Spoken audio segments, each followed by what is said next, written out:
Office से अमन लौटा तो अभी भी हॉल में उसकी मम्मी आयशा और उसके चाचा चाची उसके आने का वेट कर रहे थे। अमन जैसे ही घर पहुंचा और उन सबको एक साथ बैठा देखा तो वो समझ गया कि हो ना हो कोई बात है, इसीलिए वो चुपचाप उन सबको अनदेखा कर अपने कमरे में जाने लगा। तो उसकी मम्मी वहीं बैठी बैठी उसे टोकते हुए बोली, बेटा जरा इधर आना। अमन अपनी मम्मी की बात सुनकर उनके पास गया तो उन्होंने अमन को खींचकर सोफे पर बैठा दिया और बोला, जी मम्मी बोलिए। बेटा, हम आज ही पंडित जी से मुहूर्त निकलवा कर तेरी और आयशा की शादी तय कर देंगे। बहुत जल्द शादी सिंपल वे में मंदिर से ही करेंगे और उसके बाद रिसेप्शन कर लेंगे, अमन की मम्मी ने अमन से कहा। तो अमन अपनी मम्मी की बात सुनकर एक नजर उठाकर आयशा को देखा और फिर निगाहें फेर कर धीरे से अपनी मम्मी से कहा, ठीक है मम्मी, आपको जैसा सही लगे, और इतना कहकर अपने कमरे में चला गया। अमन को ऐसे देखकर उसकी मम्मी को हल्का बुरा लगा था, लेकिन वो जानती थी कि अमन कुछ दिनों से परेशान है, इसलिए उन्होंने भी अमन से कुछ ज्यादा सवाल जवाब नहीं किया और आयशा को देखते हुए बोली, बेटा कोई बात नहीं, तू परेशान ना हो। मान गया वो, मैं आज ही पंडित जी से मुहूर्त निकलवाती हूँ। जी मम्मी। इतना कहकर आयशा वहां से उठी और फिर अमन के कमरे में चली गई। अमन अभी अपने ऑफिस से लौटकर आया था और कपड़े चेंज कर रहा था। इतने में आयशा ने उसके पास आकर उसके बगल में उसके कंधे पर हाथ रखकर धीरे से कहा, come on darling, let's enjoy. Ayesha की बात सुनकर अमन ने आयशा को गुस्से में घूरा और फिर अपने कंधों पर से उसका हाथ हटाते हुए बोला, मुझे छोड़ो। क्यों इतने दिनों बाद तो तुम्हें पकड़ में आए हो? ऐसे कैसे भाग रहे हो मुझसे? हाँ, मैंने क्या किया? आयशा अमन के गले में अपनी बाहें डालते हुए बोली। तो अमन ने आयशा को खुद से दूर किया और फिर बोला, देखो आयशा, मैंने तुमसे कहा ना, मुझसे दूर रहो, मेरे आस पास मत भटको, मुझे पसंद नहीं। क्यों, मैंने क्या कर दिया?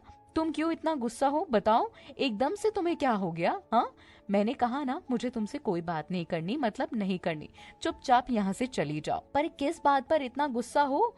मेरे लिए ना सही पर अपने बच्चे का तो ध्यान रखो ना। आयशा, बच्चे के प्रति मैं मेरी जिम्मेदारियां निभा रहा हूँ और इससे आगे मुझसे कोई उम्मीद मत रखना। अमन अपनी बात कहकर उठकर वहाँ से चला गया। तो आयशा खुद में बड़बड़ाते हुए बोली, उम्मीद तो बहुत है, बस एक बार तुमसे मेरी शादी हो गई तो सारी प्रॉपर्टी मेरे नाम, और उसके बाद देखो तुम्हें कैसे दिखाती हूँ मैं अपना रुतबा। और इतना बड़बड़ाते हुए खुद भी वहां से चली गई। आयशा को ऐसे जाते देख अमन की मम्मी समझ गई थी कि हो ना हो जरूर अमन ने ही कुछ कहा है, और अमन के पास जाते हुए वो बोली, बेटा आयशा ऐसे गुस्से में क्यों चली गई? मुझे नहीं पता। बेटा, उससे ऐसे क्यों बात कर रहे हो? इन सब में उसकी क्या गलती? कम से कम उसका ख्याल रख। इन दिनों तुम्हें उसका ख्याल रखने की जरूरत है और तुम उल्टा उस पर गुस्सा हो रहे हो।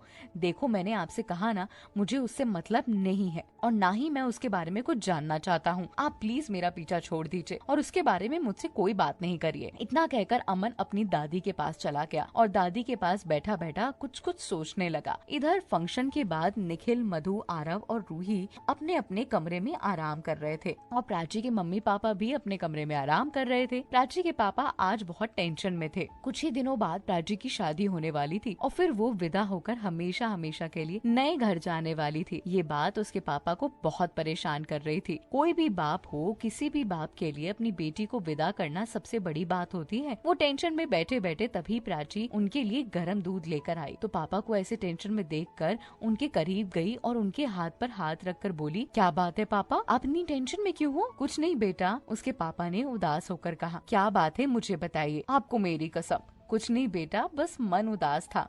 पर हुआ क्या, ये तो बता दो। तू विदा होकर अपने घर चली जाएगी, बहुत चिंता रहती है मुझे तेरी।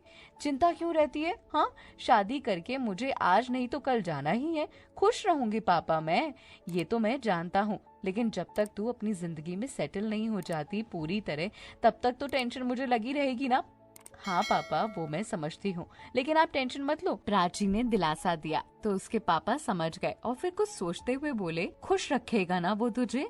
हाँ, वो बहुत अच्छा लड़का है। आपने देखा है ना वो कैसे मेरा ख्याल रखता है, और यहाँ तक कि उसने ये भी कहा है कि शादी के बाद वो मुझे पढ़ने देगा, मुझे आईएएस की कोचिंग करवा के जॉब करवाएगा। सच में? प्राची के पापा ने खुश होकर पूछा। हाँ पापा, सच में उन्होंने ऐसा ही कहा है, उनके घर वाले भी राजी हैं। और तब तो बेटा हमें चिंता करने की कोई जरूरत ही नहीं है। तू खुश रहे, बस हम यही चाहते हैं। प्राची अपने पापा की बात सुनकर उनसे लिपट गई और उसके पापा प्यार से उसके सर पर हाथ फेरने लगे। भले ही प्राची ने कह दिया था, लेकिन टेंशन तो उन्हें अभी भी थी। एक बार जब तक प्राची पूरी तरह सेटल नहीं हो जाती, उनकी टेंशन कहाँ कम होने वाली थी। इधर आरव और रूही अपने कमरे में बैठे बैठे कुछ बातें कर रहे थे। तभी रूही बातों बातों में बोली, तुम्हें क्या लगता है अमन ये शादी होने देगा? कम ऑन रूही, क्यों नहीं होने देगा वो ये शादी? नहीं नहीं, I mean, तुम जानते हो ना कि उसने सगाई में आके क्या हंगामा किया था, और ये तो सबका आंखों देखा है। लेकिन फिर भी कब तक ड्रामा करता रहेगा? अब तो उसे भी समझना होगा कि उसे प्राची से दूर रहना है, और अब उसकी खुशी आयशा के साथ है। वही उसकी जिंदगी है, वही उसका प्यार। तो क्या रूही का शक जायज है? क्या होगा आगे? शादी तक बात पहुँचेगी तो क्या होगा अमन का? ये सारी बातें आपको अगले एपिसोड में पता चलेंगी। और ये एपिसोड कैसा लगा कमेंट करके जरूर बताइएगा।